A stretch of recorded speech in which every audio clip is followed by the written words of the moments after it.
Exploring space is man's greatest adventure, his most ambitious dream come true. But when the parades are over, people look for something deeper and more lasting, for knowledge about our origins and for practical results. Hello, I'm Jim Lovell, introducing 6 space missions on which such knowledge and benefits were gained.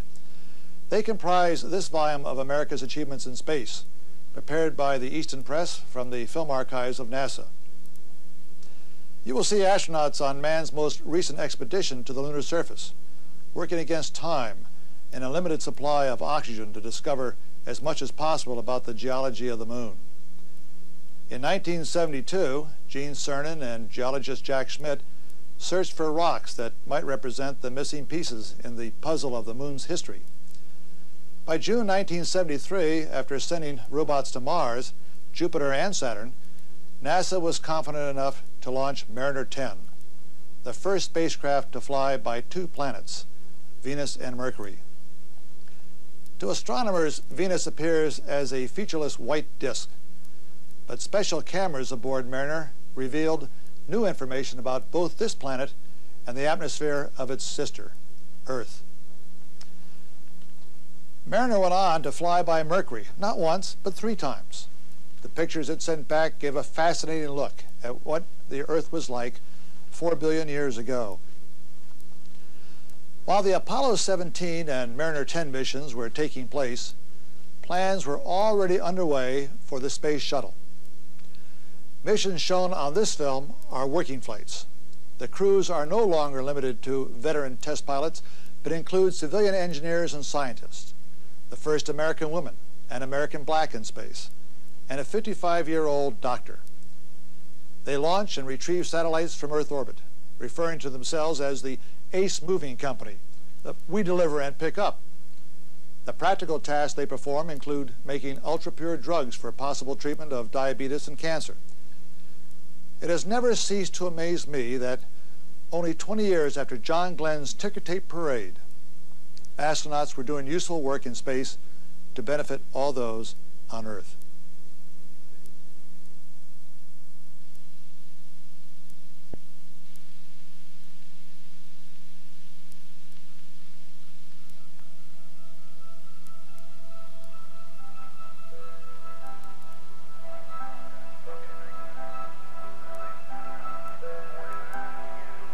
December 6, 1972.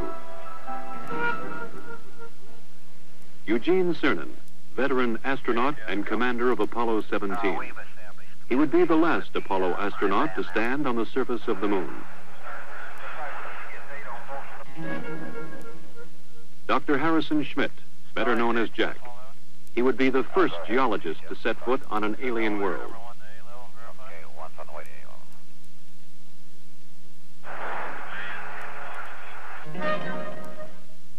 Ronald Evans, command module pilot. He would remain in lunar orbit, operating a battery of experiments that would take this last close look at the moon. In the year 1675, Sir Isaac Newton was asked by his fellow scientist, Robert Hooke, how he had accomplished so much. "If I have seen further," Newton wrote, "it is by standing on the shoulders of giants."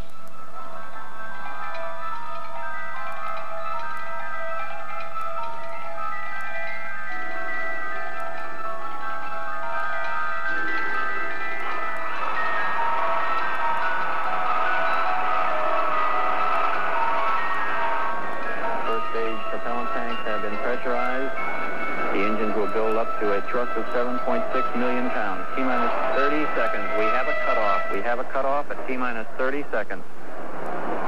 This cutoff was automatic, done by the sequencer. One command, pressurized the S4B stage, was not given. And despite the fact that it was going to be done manually, the sequencer, in effect, said, I didn't tell you to do it, and therefore you can't be doing it. So at 30 seconds, it very properly stopped the operation. Most of the work was being done right off the firing room in the Launch Control Center at Kennedy. However, there was a great deal of support from the Marshall Space Flight Center, who had a comparable operational group working there with their contractors. So we concluded that we were safe, and we gave the word to jump route to one signal and proceed, which we did.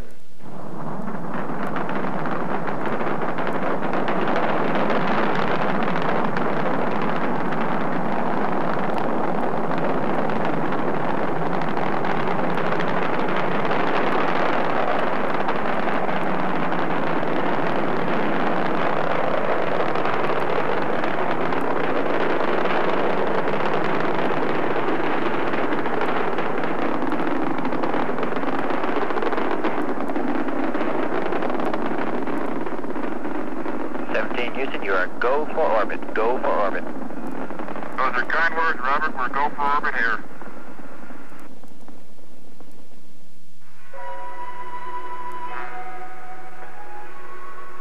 After checking out the spacecraft in Earth orbit, they burned out of orbit and headed toward the moon.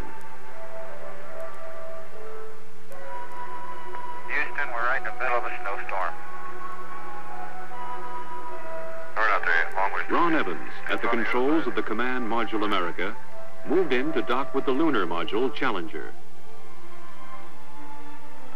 They pulled Challenger free of the booster's third stage, then continued the 3-day coast to the moon. CNS, ATM, Inco. Even as Cernan, Evans, and Schmidt headed toward the moon, directly below the Apollo 17 control room, Flight Director Don Putty ran his crew through a launch simulation for the first Skylab. As you're probably well aware, we are still working on other programs, Skylab being the prime effort starting in the spring of next year. We're also working on the cooperative mission with the Russians, which will take place in 1975. And of course, we've got quite a few of the flight control team as well as other center elements involved in the work on the shuttle. So it's the start of a new era, I hope. Skylab, of course, will fly in the spring of next year with 3 men going up and spending 28 days, and then 2 months later after they land, we'll put 3 men up for 56 days. They'll come down, and 30 days later, another 3 will go for 56 days. So a year of 73, calendar year, will certainly be a busy one from the standpoint of manned spaceflight. December 10, 1972. America and Challenger went into orbit around the moon.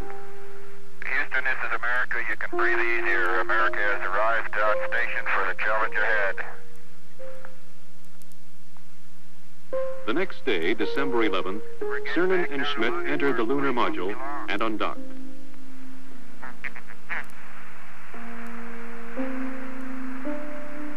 You look just as pretty in Earth light as you do in sunlight.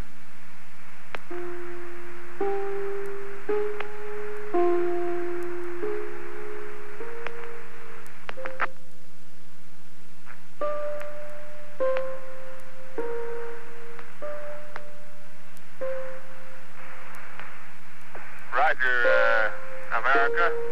Have a good burn. You're loud and clear.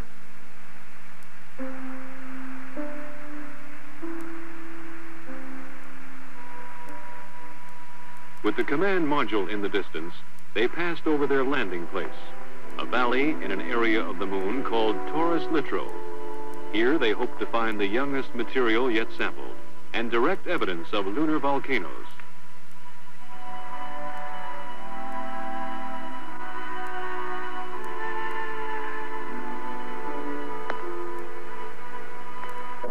You're looking real good, Gene. Right down the line. Oh, man, we're level with the top of the massif now. Okay, stand by for pitch over. Oh, are we coming in? Pitch there it is. Proceeded. And there it is, Houston. There's Camelot. Wide on target. I see it. We got them all. 42 degrees, 37 degrees, through 5,500. 53 degrees. Okay, I've got Barhay, I've got Poppy, I've got the triangle. That's 2,500 feet, 52 degrees. H-dot is good at 2,000. H-dot is good. Fuel is good. Going down at 10, cut the H-dot. Your fuel's good. 110 feet, stand by for some dust. Little forward, G. 50 Maneuver forward a little. 90 feet. Little forward velocity. 80 feet. Going down at 3. Getting a little dust. Going down about 2. Very little dust. Very little dust. Stand by for touchdown. Stand by. 25 feet. Down at 2. Feels good. 20 feet. Going down at 2. 10 feet. 10 feet. Contact. Stop, push. Engine stop. Okay, Houston, the Challenger has landed. Roger, Challenger, that's super. Houston, you can tell America that Challenger is a Taurus Littrow. December 11th. Cernan, then Schmidt, left the lunar module to begin their first EVA. As I step off at the surface at Taurus Littrow, we'd like to dedicate the first steps of Apollo 17 to all those who made it possible. Their first job was to unload equipment, including their rover, the electric car in which they would drive to the exploration sites. That's beautiful. This has got to be one of the most proud moments of my life, I guarantee you. We thank you very much. As Cernan drove the equipment-laden rover, Schmidt carried the scientific experiments package called ALSEP. Hey, do you need me, Gene? Nope. I'm going to go deploy an ALSEP. Have at it. In Houston, scientists in the science support room watched, correlating and directing their movements. Okay, Bob, I've got my tools of the trade right here. As Schmidt set up the various experiments, Cernan drilled a series of holes, both to collect core samples and to implant experimental probes. Well, we're out in the ejector blanket of Camelot for sure now. Yeah. Man, it didn't feel like this stuff was that hard. No, I'll get it. I knew there was something I needed to do. Get the jack in over here, other side. Let me put some weight here.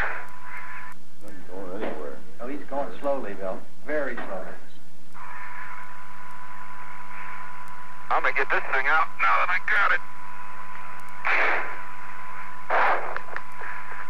Boys, you know, that's what you call getting down into your work.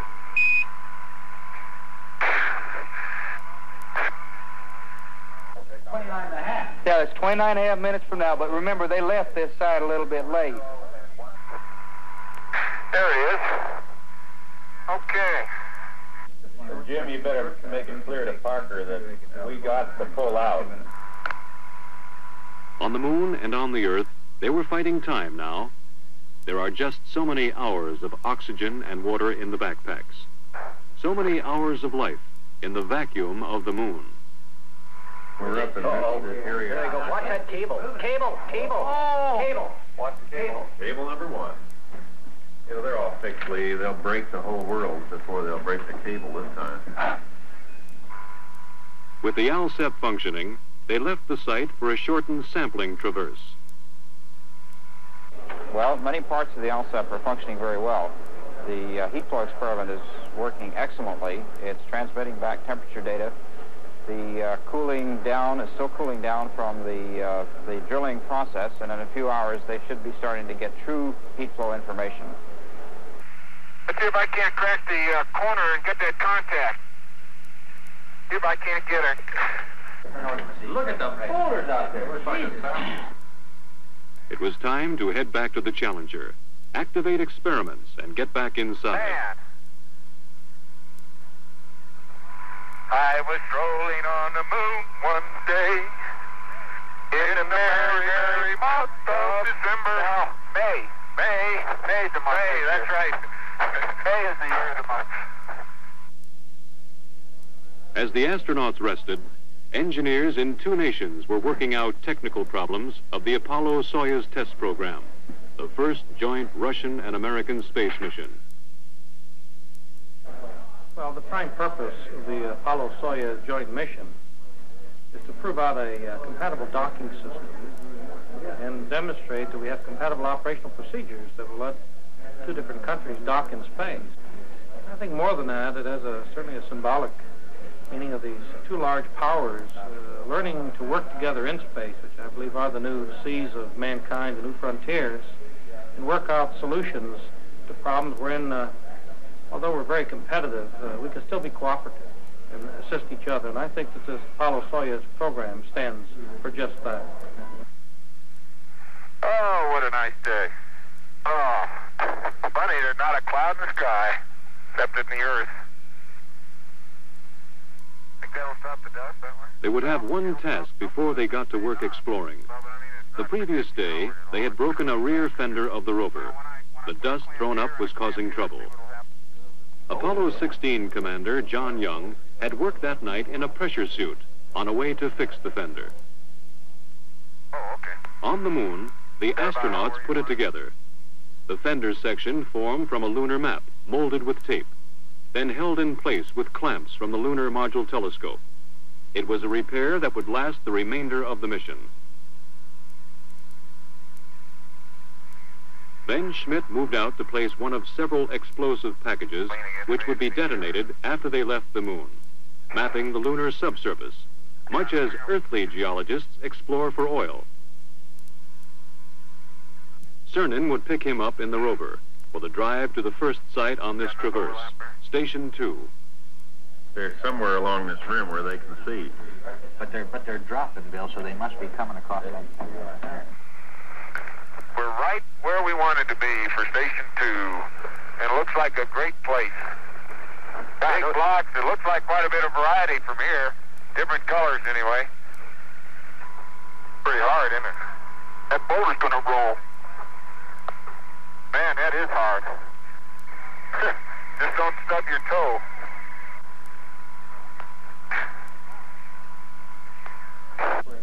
The foreground features are somewhat different, simply because they were farther up onto the hill, I think. But otherwise, that's remarkable. Powdery, it's obviously very cohesive because the bottom of the core is not smooth; it's very jaggedy and fragmental-like. Gene's finished with the core tube, then we should be able to go. If we get that Get all of that.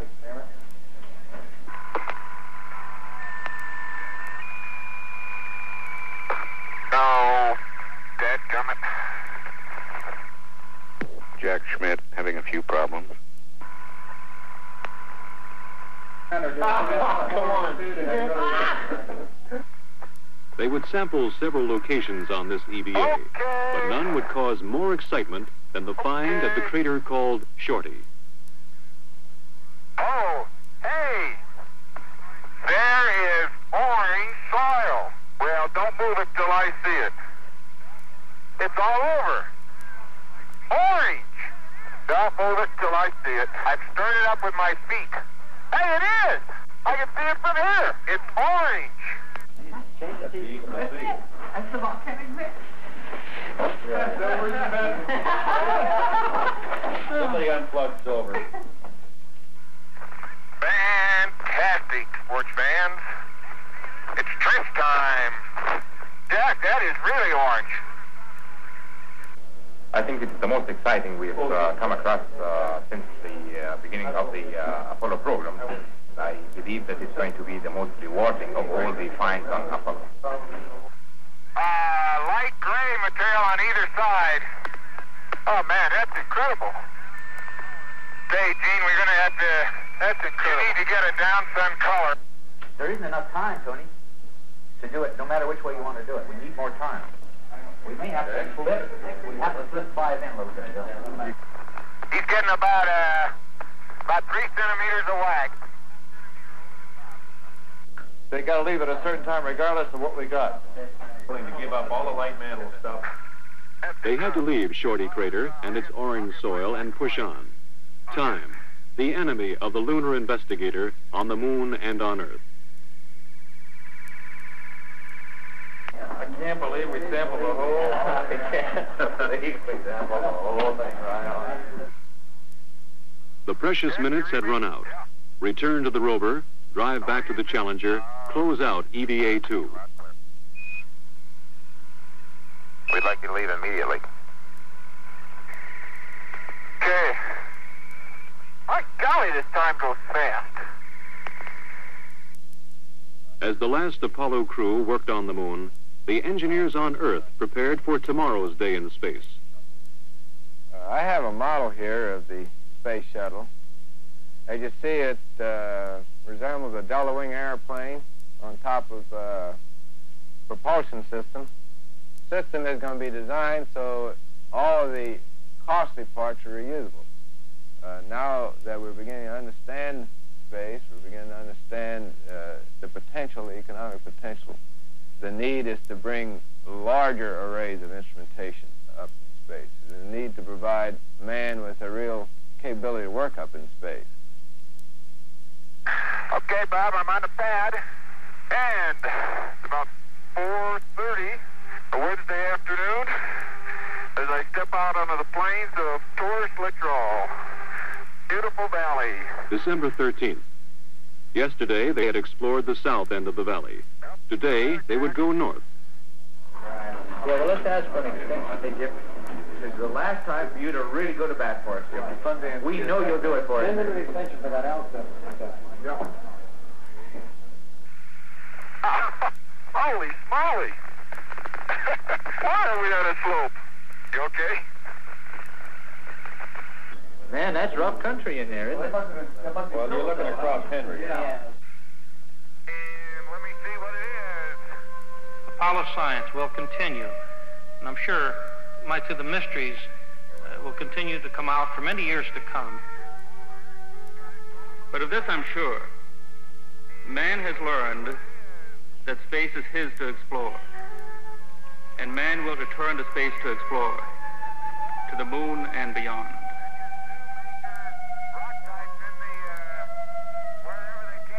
I'm firmly convinced that it's changed the whole basis of philosophy, including religion.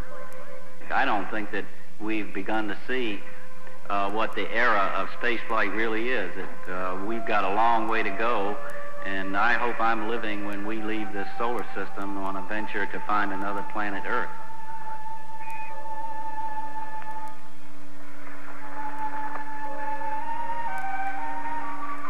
You know, Jack, when we finish with station 8, we will have covered this whole valley from corner to corner.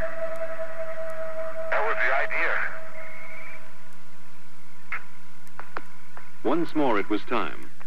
Gene Cernan and Jack Schmitt returned to the rover to drive back to Challenger. But before they left the surface of the moon, there would be a brief ceremony. It's a rock composed of many fragments of many sizes and many shapes. When we return this rock, or some of the others like it, to Houston, we'd like to share a piece of this rock with so many of the countries throughout the world.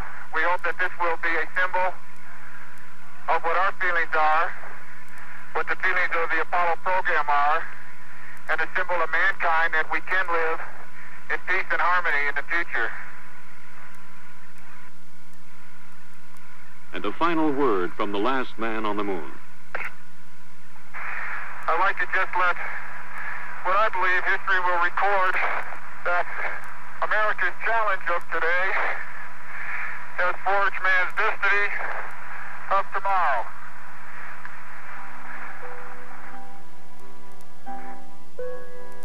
While Cernan and Schmitt closed out the last moonwalk and prepared for tomorrow's liftoff, Ron Evans worked on in orbit. Photograph, observe, describe. Keep operating the cameras and experiments in the Science Experiments Bay. In orbit, as on the surface, the seconds are precious. Possibility at this stage. How is the experiment working now? Working extremely well. We're looking for subsurface geologic structure in the broad sense, layering, for example. This is the infrared scanning radiometer. What does that do? The radiometer measures the temperature of the moon and makes an accurate map of the temperature beneath the spacecraft. It is working with tremendous success. One other thing, how is the experiment working mechanically as far as the man and the machine?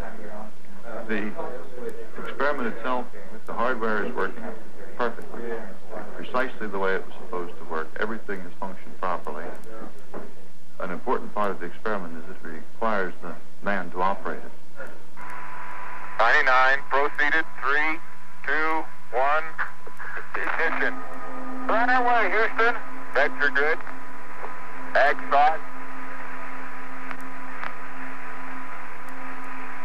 Pitch over. Roger, you have good thrust.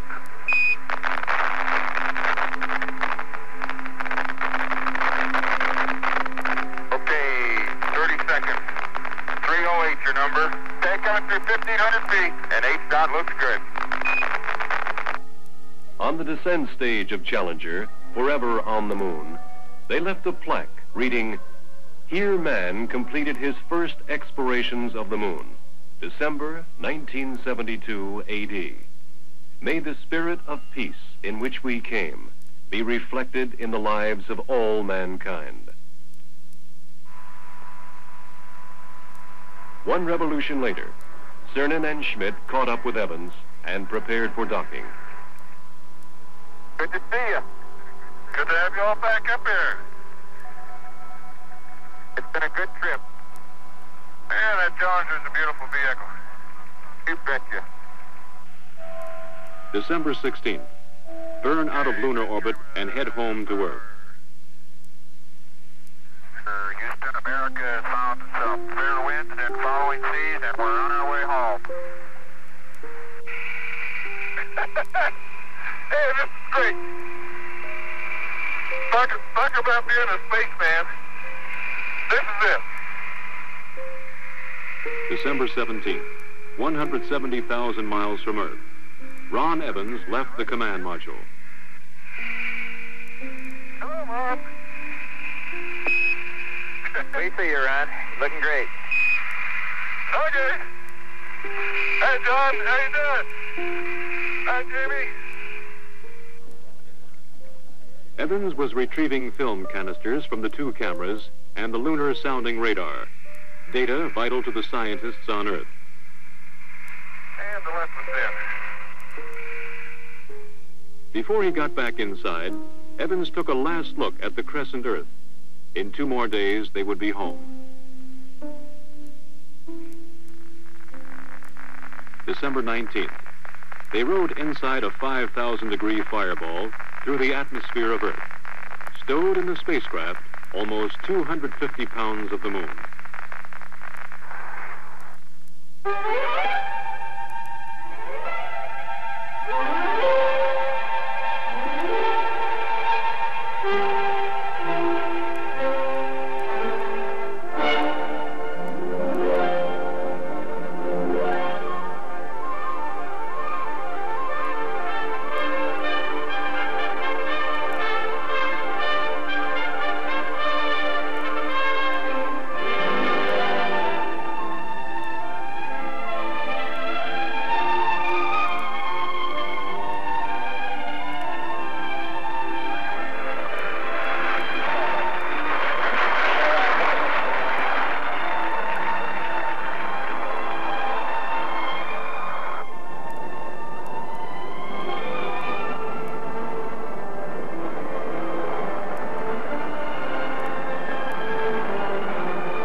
This closes a golden chapter in the age of space exploration. In a way, it brings a close to what has been a very romantic era in space exploration. But, I want to make this very strong, the book is still being written.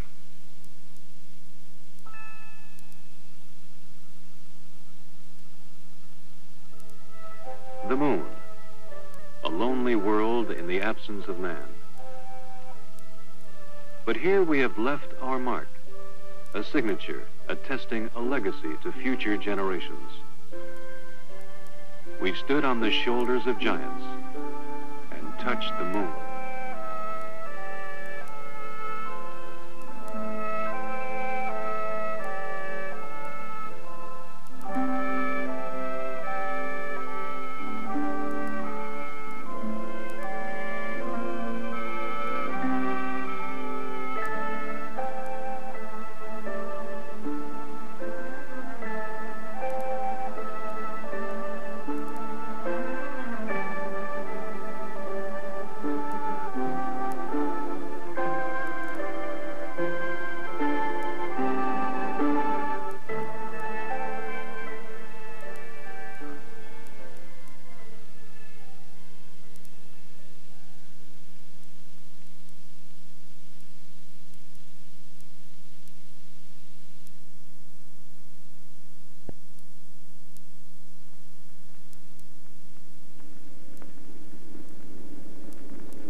There is a small planet so near the sun that it is scarcely visible in the bright glare of our star.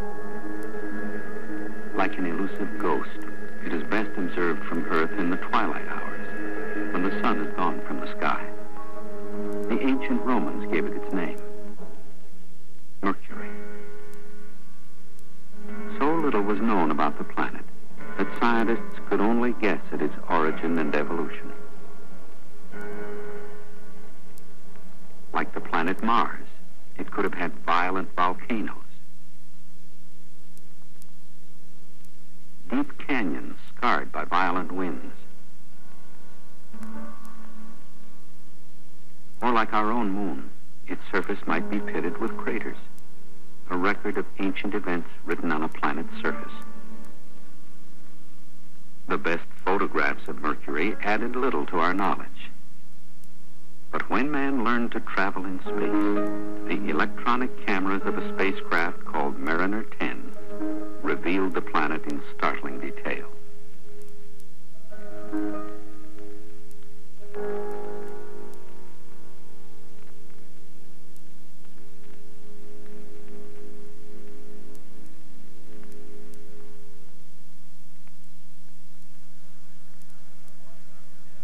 In June of 1975, scientists from 5 nations assembled at the California Institute of Technology to exchange the information they had gained from the exploration of the planet Mercury by the spacecraft Mariner 10. Included in the group were scientists representing many techniques of exploration, including the detection of various forms of radiation, the study of gases in a planet's atmosphere, and the powerful scientific tool, photography of the surface of a planet. Welcome to Pasadena. We are convened. The photographic exploration of Mercury was led by Dr. Bruce Murray of the California Institute of Technology. The objective I have is to present a relatively simple interpretation of the history of Mercury and to draw some conclusions about the other terrestrial planets. The work that Dr. Murray and his colleagues are engrossed in goes beyond the exploration of a single planet, Mercury. They are seeking insights into the history of our entire inner solar system. The search for new information began with the launch of Mariner 10.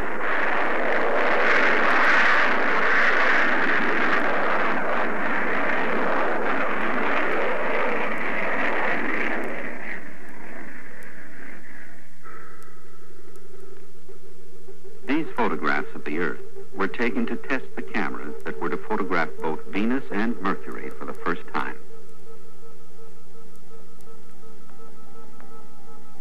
After leaving the gravitational field of Earth, Mariner 10 began its long voyage to Mercury. The spacecraft's flight path was carefully chosen to skim past the planet orbiting between Earth and Mercury, cloud-covered Venus. The Mariner 10 cameras at close range were to show us a startling new Venus, a Venus we couldn't see from Earth. Venus has been a real frustration to photograph from the ground because in the visible it's perfectly featureless. There is occasionally a little bit of indentation along the terminator, and occasionally one can see a little structure around the limb. But basically it appears from the Earth to be obscured by an incredible haze. In the ultraviolet, however, that's the wavelengths beyond the blue that the eye cannot see, but photographic film can respond to. Very faint markings have been observed. And it was those faint markings in the ultraviolet that persuaded us to make a maximum effort to photograph Venus in the ultraviolet up close. The Mariner 10 cameras photographed Venus in high-resolution sections, each photograph covering only a small portion of the planet. The frames were then pieced together into mosaics to give a detailed picture of the entire planet.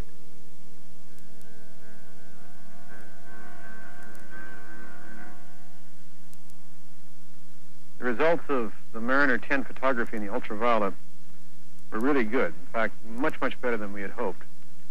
Because, as you can see, looking at first a picture of Venus in the visible that was taken by Mariner 10, and then when we switched to one that was taken in the ultraviolet and has been enhanced with a computer to bring out the details, there's a tremendous pattern of organization of markings. Let's take a look at what's in these pictures. The most prominent thing that one can see is a very bright south polar cap, probably a great vortex, almost like a huge cyclone. And there are dark streaks that come into this as though they're winding up like taffy. So the whole series of mosaics was like a series of snapshots of Venus in time. And from those mosaics, it was possible to create a time-lapse movie of the rotation of the Venus atmosphere during the period of time Mariner 10 flew by and flew away from the planet. The pattern of rotation of features on Venus in the upper atmosphere, way up high by our standards, is remarkable in that the atmosphere on Venus rotates faster than the surface. In the case of the Earth, the atmosphere tends to drag behind a little bit, as one might imagine. In the case of Venus, the atmosphere rotates all the way around the planet once every 4 days. The surface rotates once every 243 days. So the atmosphere is rotating almost 60 times as fast, at the top anyway, as the planet itself. The gravitational field of Venus was used to bend the flight path of Mariner 10 inwards towards Mercury. Then the gravity of the Sun pulled Mariner towards its first encounter with the planet. In March of 1974, Mariner 10 flew past Mercury. During the next year, it would perform 2 more flybys. Mariner 10 returned almost 3,000 pictures of the surface of Mercury. These pictures reveal craters and other features which were formed very early in the history of Mercury and may refer to events that affected the entire inner solar system, Mars, Earth, Moon, and Venus, as well as Mercury.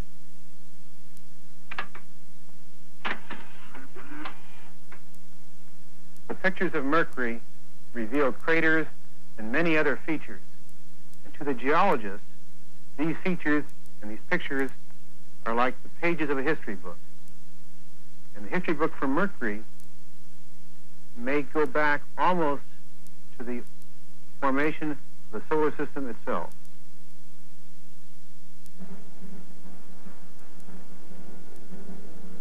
$5 billion years ago, a vast cloud of gas and dust floated through the galaxy we call the Milky Way, the ghostly remains of a great star that had died in a gigantic explosion. The gas and dust is twisted and shaped by magnetic forces, electrical currents, and the subtle pull of gravity. As it swirls around a thickening core, the huge cloud gradually flattens into a disk.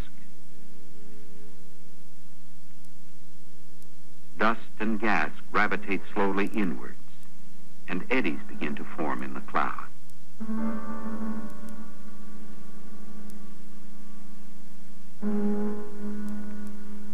Particles of matter cluster into solid bodies.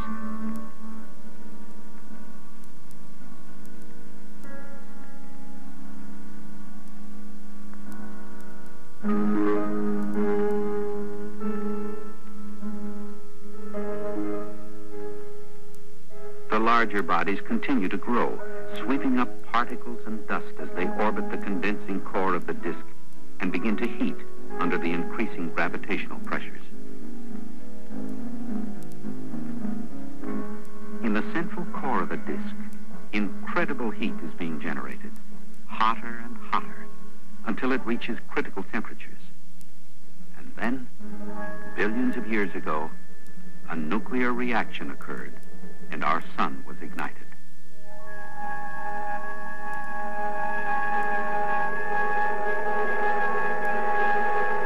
Its intense radiation repels the surrounding gas and dust. The increasing heat of the inner planets has formed them into molten spheres. Mercury, like the other inner planets, is continuously bombarded by debris that form craters on its surface. In the final stages of its formation, Mercury glowed from internal heat. Hot lava was forced to a surface being torn by collisions with masses of rock that were shaping the planet. The same heat that triggered the lava flows also melted rock and metals in the interior of Mercury.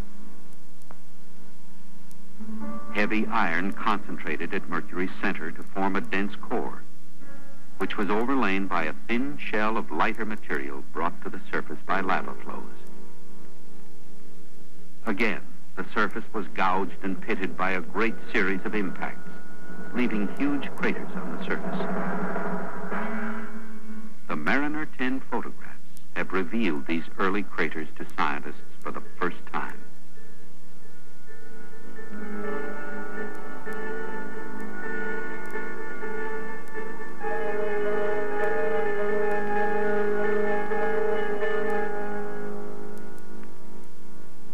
One of these craters was formed by a massive rock, perhaps a small planet that crashed into Mercury. In the Mariner 10 photographs, half of this huge crater was hidden on the night side of the planet.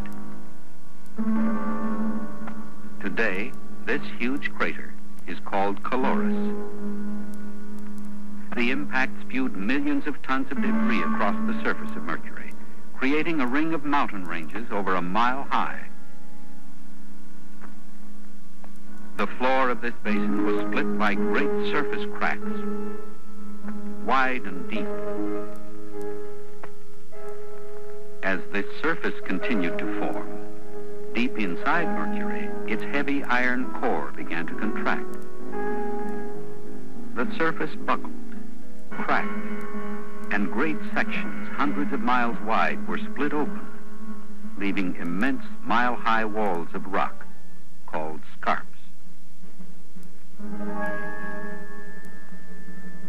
Again, there was a great flow of lava covering many of the large craters and leaving smooth, flat plains. This set the stage for the final episode in the history of Mercury, a period of light cratering of the Great Plains.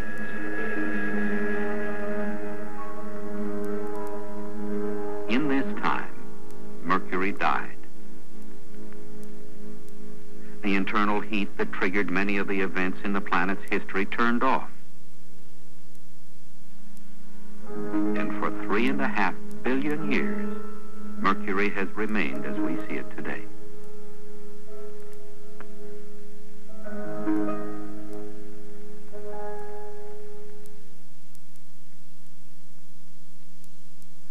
Before Mariner 10, there were a multitude of possible Mercuries.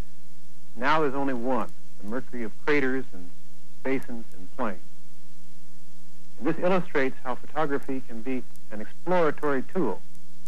It displays features which were perhaps never even anticipated and then sometimes could not even be imagined before the experiment was flown.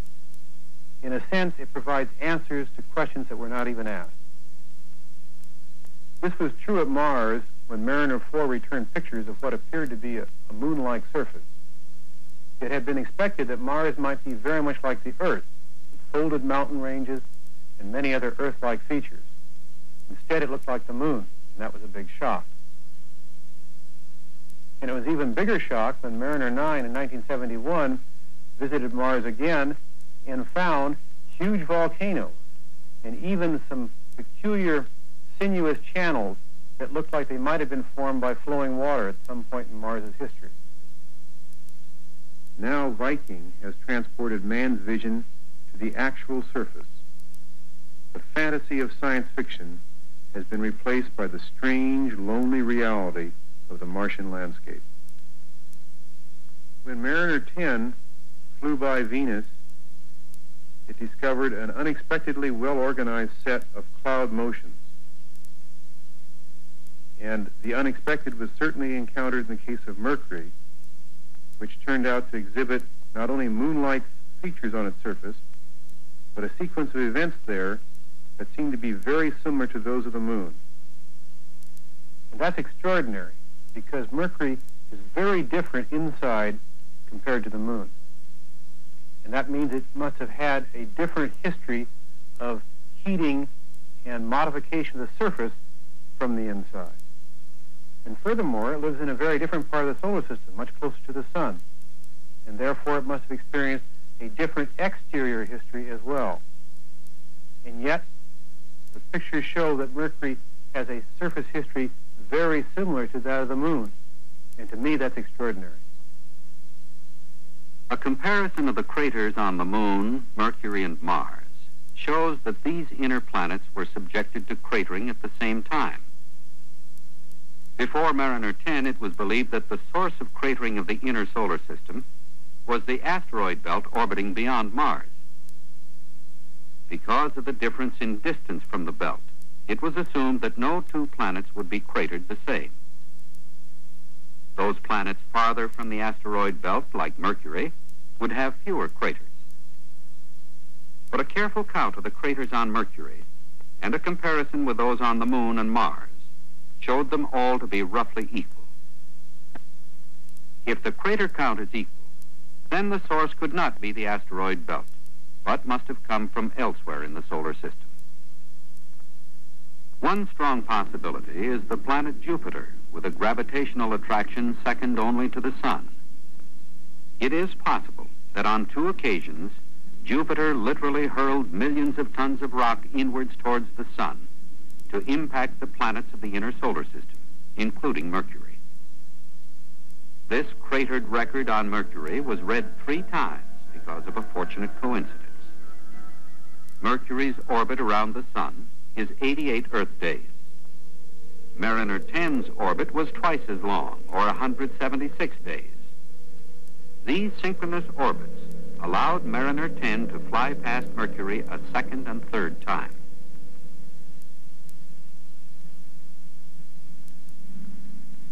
The path of the first flyby was on the dark side of Mercury.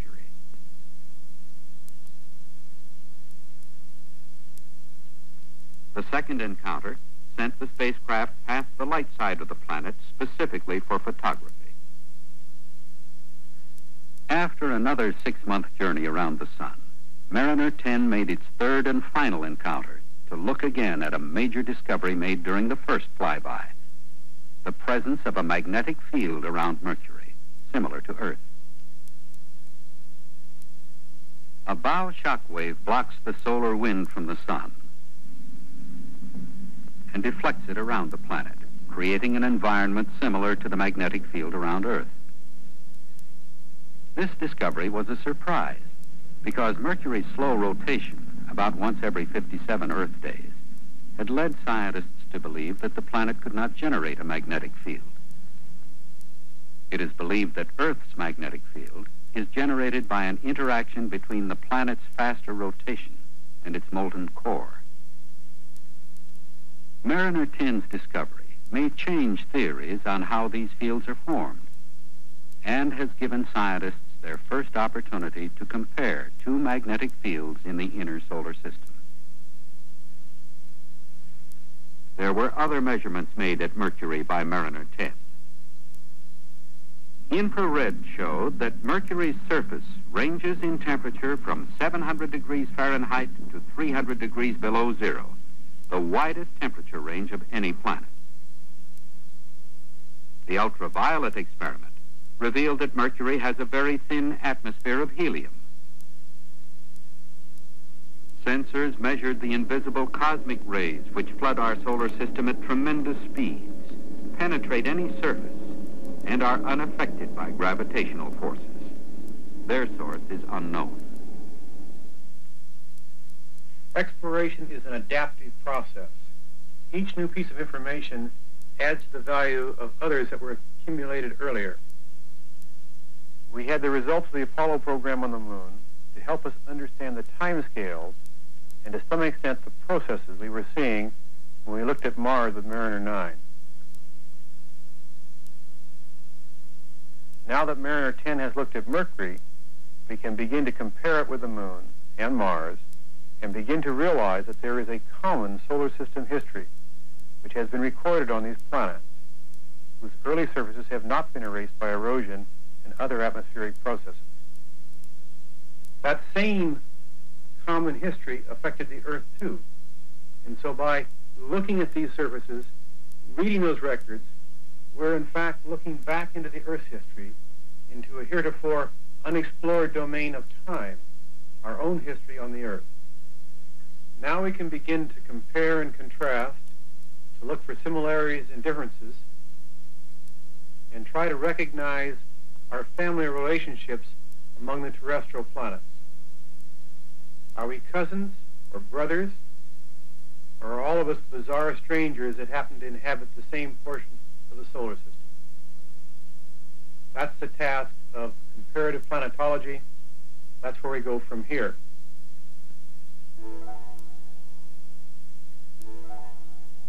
In future planetary flights, Venus will be explored once again. The probes of one Pioneer spacecraft will penetrate its thick atmosphere, while a second Pioneer orbits the planet.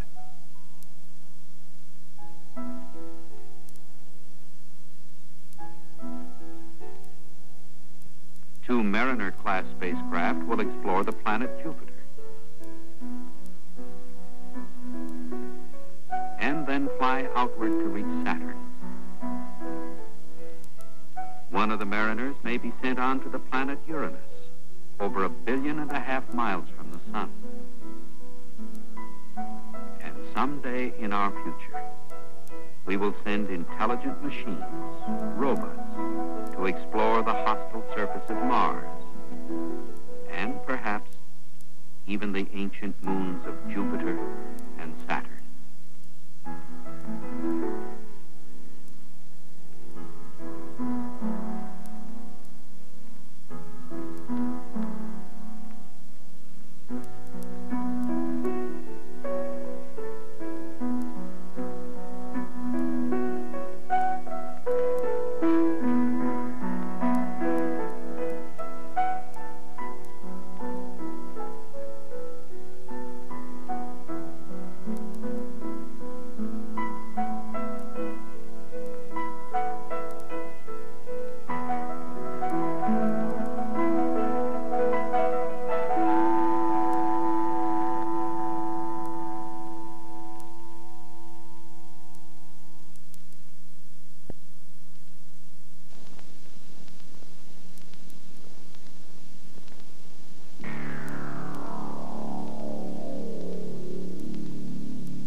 Okay, and the port restraint is out. Here comes the spin.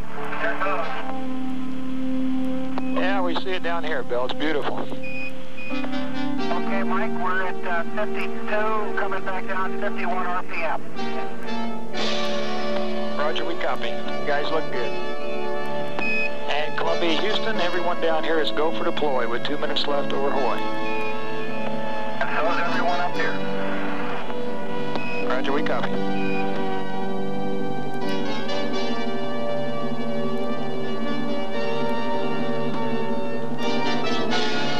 Mike, we hope the TV comes out. It doesn't play back very well on a monitor, but we're relatively sure we got it. And we, by the way, still have that beautiful satellite inside. It's traveling just below it. Roger, we copy, Bill and Joe, and got a lot of happy people down here. You guys did good work. Okay, Mike, we delivered. We got SBS off on time, and if you're interested, I'll read you the pad. Roger, go ahead.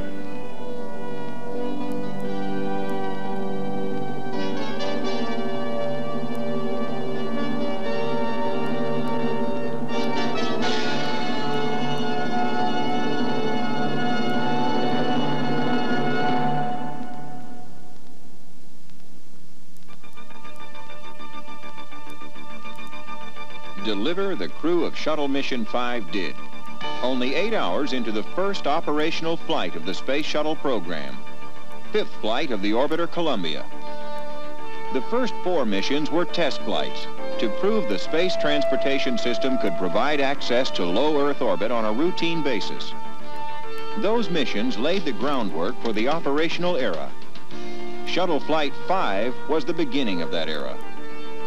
The primary purpose of the mission, to carry 2 communication satellites into orbit, deploy them from the payload bay, then return to Earth. Columbia, Houston, 30 seconds till LOS, and everything is still go down here for deploy.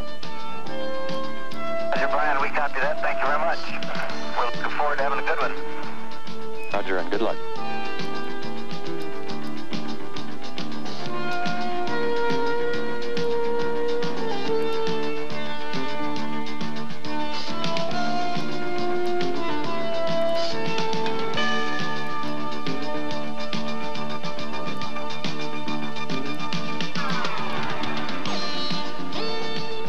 Okay, Houston, this is Columbia.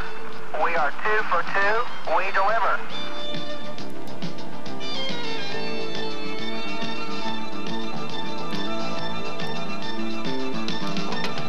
Hey, Roy, are we down now? That was, are we on the ground?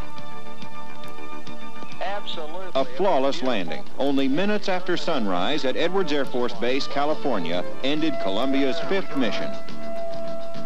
Looking slightly weathered, the orbiter had traveled over 10.5 million miles in 5 flights, spent 24 days on orbit, and circled the Earth almost 400 times. It would now return to Kennedy Space Center, Florida for refurbishment, to be launched again on Shuttle Flight 9.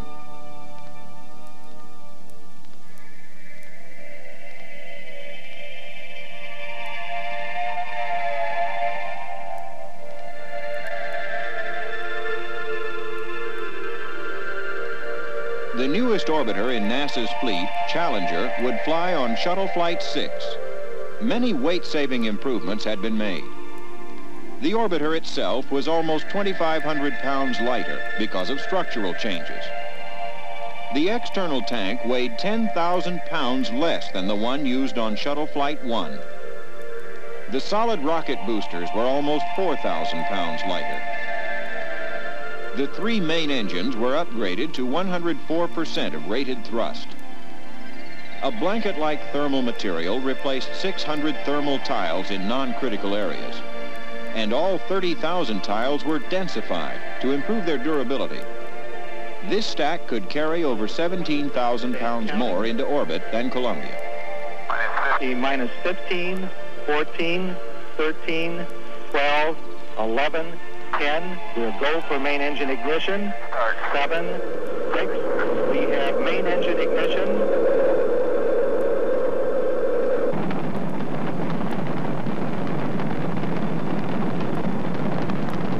And liftoff. Liftoff of the orbiter Challenger and the 6th flight of the Space Shuttle.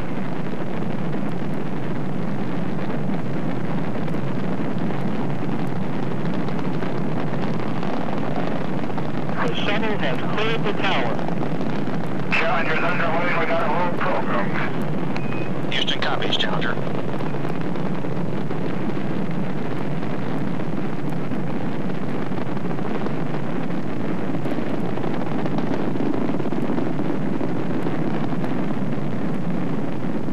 And some late news for your story. We got a go for deploy. We have a go for deploy. On Shuttle Flight 6, Challenger's cargo, the tracking and data relay satellite, TDRS, and its solid propellant inertial upper stage rocket, the IUS, weighed almost 19 tons. TDRS was the largest, most advanced communication satellite launched to date. That is correct. A major accomplishment in space communications. TDRS is launched from the payload bay by ejection springs, released when explosive bolts are fired.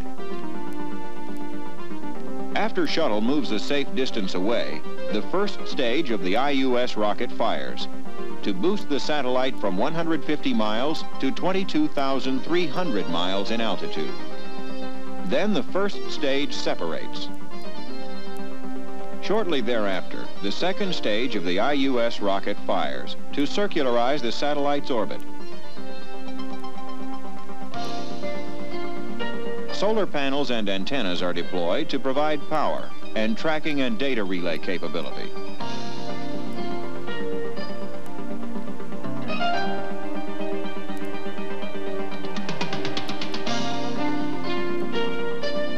Having attained a circularized altitude of 22,300 miles and traveling at the same speed as the Earth's rotation, the satellite will remain fixed in orbit over the same location continuously. Later, the first TDRS will be joined by two more identical satellites. The three will form a space communications network, providing almost continuous coverage to Earth-orbiting spacecraft, not the 15% ground stations provide. The network will be able to track 26 Earth-orbiting spacecraft simultaneously. And because TDRS satellites only relay data, they do not process it, 20 times more information will be handled by this network than could be by ground stations. All data will be relayed directly to the primary NASA ground terminal, White Sands, New Mexico, and from there via domestic satellite to other NASA centers.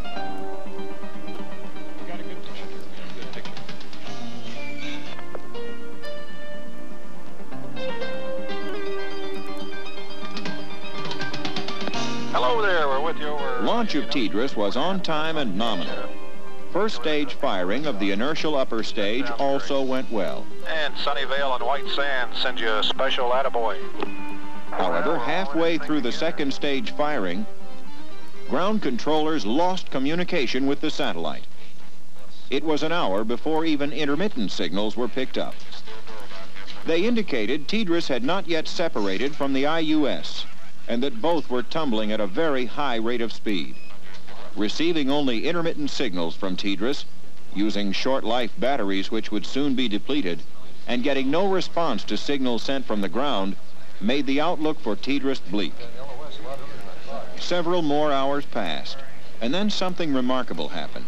Experts still aren't sure why, but either an automatic timing mechanism was engaged, or onboard systems finally acknowledged repeated commands from the ground, separating TDRS from the IUS.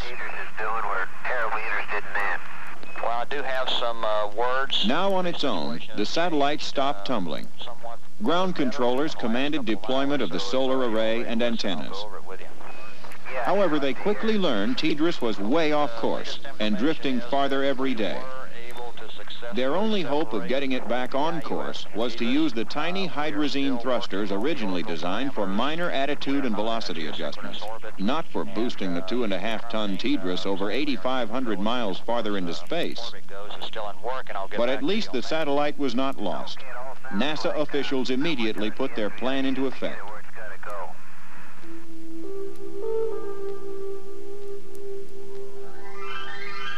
Meanwhile, Shuttle Flight 6 continued as planned. Okay, we're back with you, Mila, for about 12 more minutes. Got a good TV picture again. Roger, Houston. Got the hatch closed, and we're waiting for a go for deep rest on time. That sounds great, Bo. Copy, we have a go for defrost on time. That's affirmative, you have a go.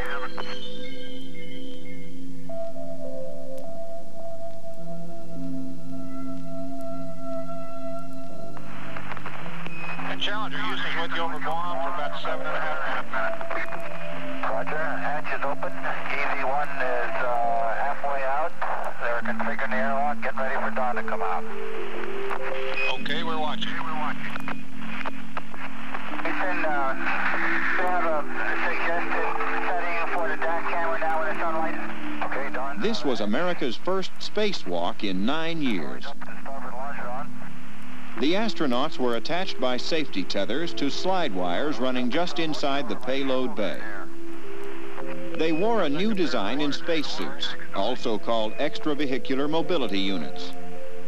A portable life support system was worn on the back, eliminating the need for a lifeline connected to the orbiter.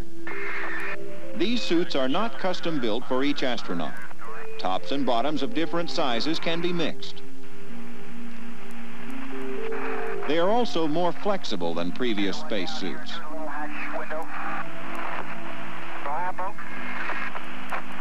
The crew removed tools from a storage locker in the front part of the payload bay.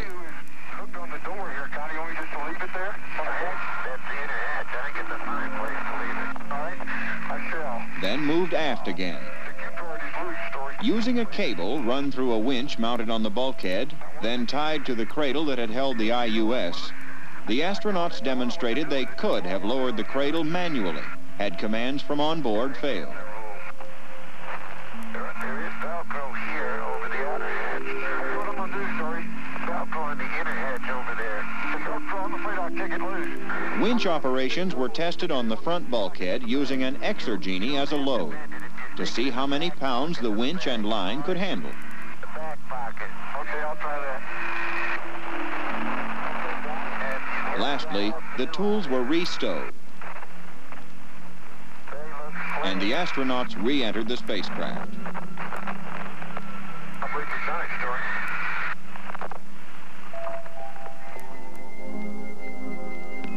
Indian Ocean for 2.5.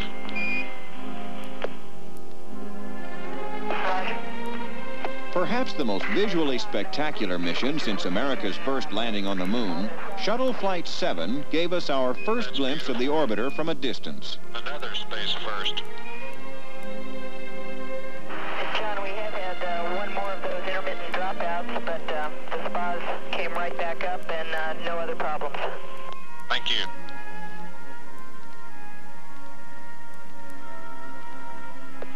The magnificent views were provided by a European payload called SPAS. We switched over to a view looking at SPAS. We copy? Roger that. SPAS is an acronym for Shuttle Pallet Satellite, a unique reusable space platform built by the West German aerospace company Messerschmitt Balkov Glom, with generous financial assistance from the West German Federal Ministry of Research and Technology. Best wishes to those folks from MBB who built this spacecraft. It's a real... In addition to having American television and film cameras mounted on SPAS, 10 experiments belonging to the West German government, the European Space Agency, and NASA were on the platform. MBB wanted to validate the satellite's design and prove experiments could be operated while SPAS was free-flying.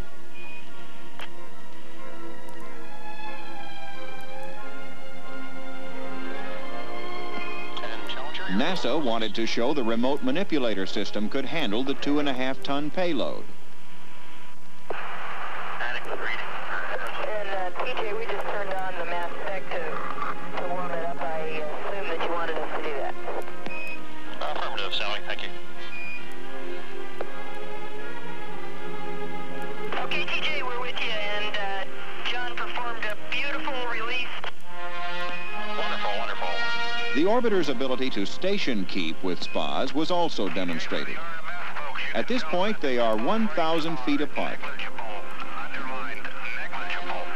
Here, SPAS and Challenger are 200 feet apart. Thrusters on board the orbiter were fired to record the effect on SPAS.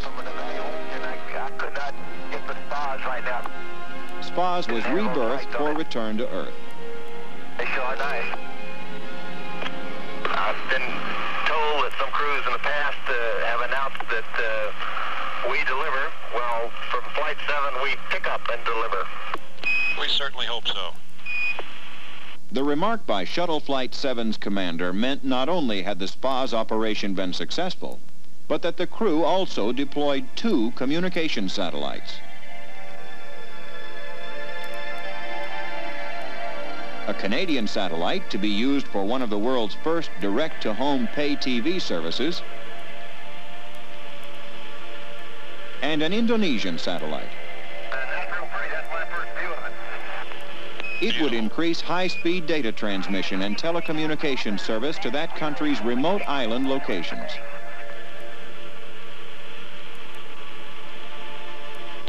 Roger, the weather at KSC is getting worse instead of getting better, so it looks like we're a no-go for KSC. Shuttle Flight 7 was to be the first landing of an orbiter at Kennedy Space Center, Florida. But bad weather conditions did not allow it. Challenger would touch down instead at Edwards Air Force Base, California, the alternate landing site. We understand. Roger.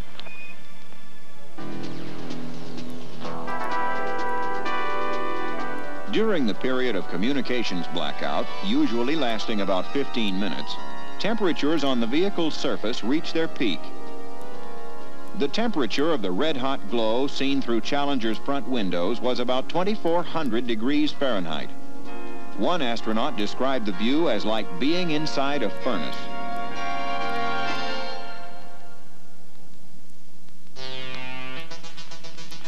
Processing Western Test Range data. Houston, Challenger, loud and clear. Nice and smooth all the way down. Real good, Crip. Been running about 5 to 7/10 aileron trim on the right. Roger, we see that. I'll say once more, port away to come to California. Roger that. Challenger, Houston, rolling on off the hack. Your energy looks good. Surface wind 180 at 10.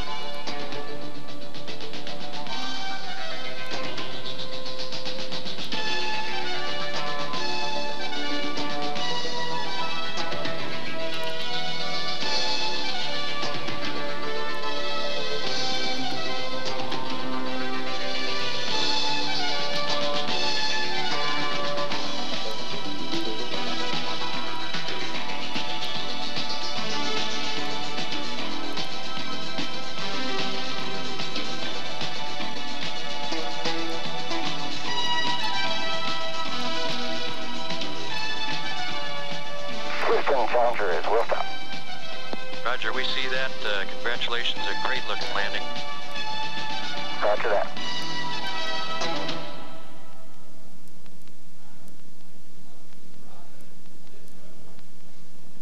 Approximately 2 months after TDRS was first launched from Shuttle's cargo bay on Flight 6, the final firing needed to place the satellite in its correct orbit was executed.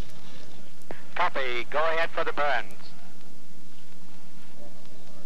Personnel began immediately to check out communication systems on board and initiate a series of important ground tests with the satellite essential to its operation on upcoming shuttle flights. Processing TDRS. First use of TDRS with Shuttle was on Mission 8. Challenger, Houston with you on TDRS. Houston, Challenger, loud and clear. How do you read the CDR? Roger, loud and clear also. Challenger, this is Houston with you through Hawaii for 7 Also minutes. conducted on Shuttle Flight 8 was checkout of the remote manipulator system and payload flight test article. You're loud and clear too, Dale, and looks like you're right on schedule. The 8,500-pound structure was the heaviest object lifted by the arm to date, more than double the weight of any previous payload. Data gathered during the checkout was used to plan the Solar Max repair mission. On that flight, a 20,000-pound payload would be deployed, and an orbiting satellite would be retrieved. At 0008. Roger, Houston, we're ready to deploy it. That's good news. Flight 8 marked the 6th successful launch of a satellite by shuttle. It was an Indian communications satellite which would bring telecommunications, television, and badly needed weather information to remote areas of that country.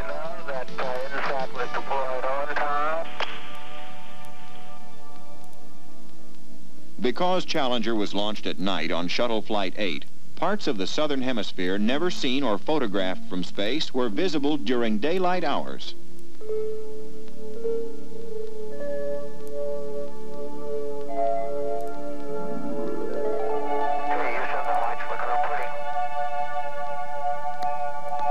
The first night landing for the Space Shuttle program occurred on Mission 8 with safe touchdown of Challenger at Edwards Air Force Base, California.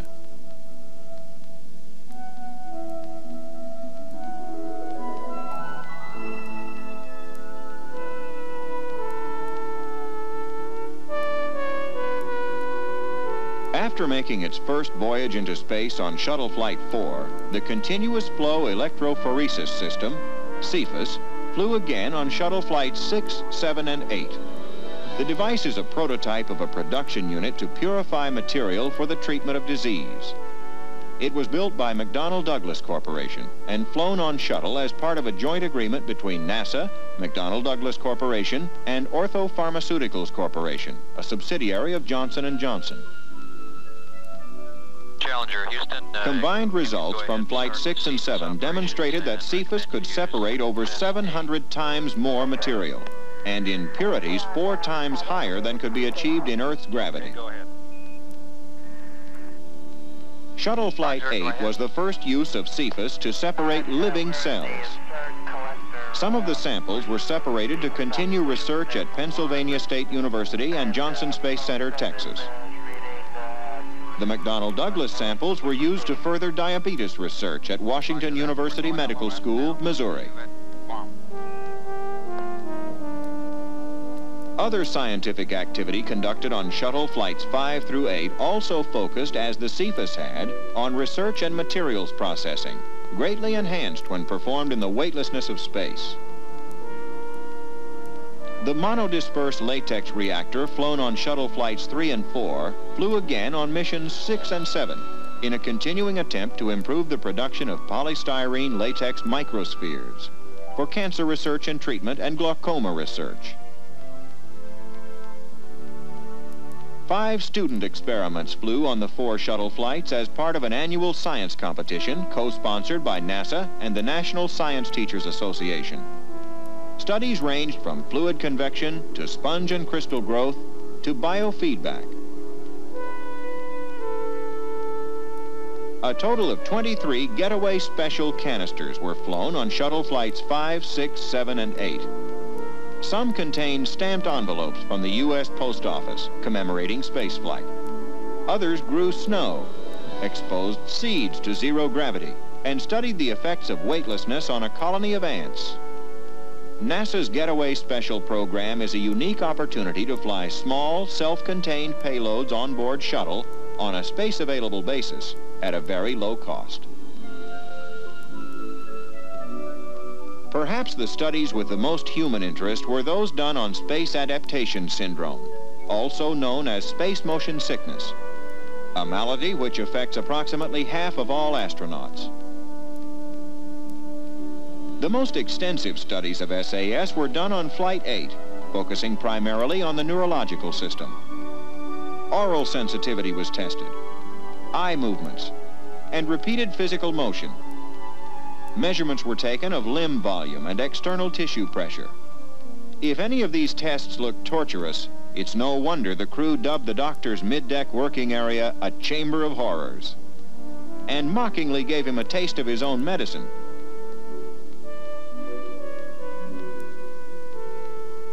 Astronaut crews got along exceedingly well with each other on missions 5, 6, 7, and 8.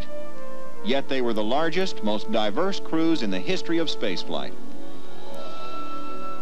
Flight 5 carried the first 4-person crew. Flight 6, calling themselves the Over-the-Hill Gang, tallied up all their years of experience to get this grand total. Flight 7 carried the first 5-person crew, including the first American woman to fly in space, Sally Ride. Flight 8 included the first black American to fly in space, Guyanne Bluford. And the oldest person to fly in space to date, Dr. William Thornton. With ejection seats gone from the flight deck, and water storage tanks and instrumentation gone from the middeck, there was much more room to accommodate the larger crews. There was also opportunity for privacy, exercise, and as usual on any important trip, plenty of food. The success of Flights 5, 6, 7, and 8 represented many accomplishments for the Space Shuttle program. More importantly, the missions proved the operational capability of the space transportation system, that useful work can be done in space for the benefit of people on Earth. But the program has really just begun.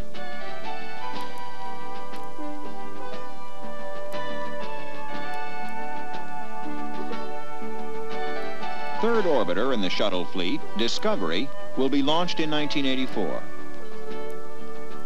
The fourth orbiter, Atlantis, will be ready for use in 1985. New astronauts are being recruited. 73 shuttle flights are scheduled through 1988. The outlook for the future of America's space shuttle program is excellent, and there appears to be no end in sight.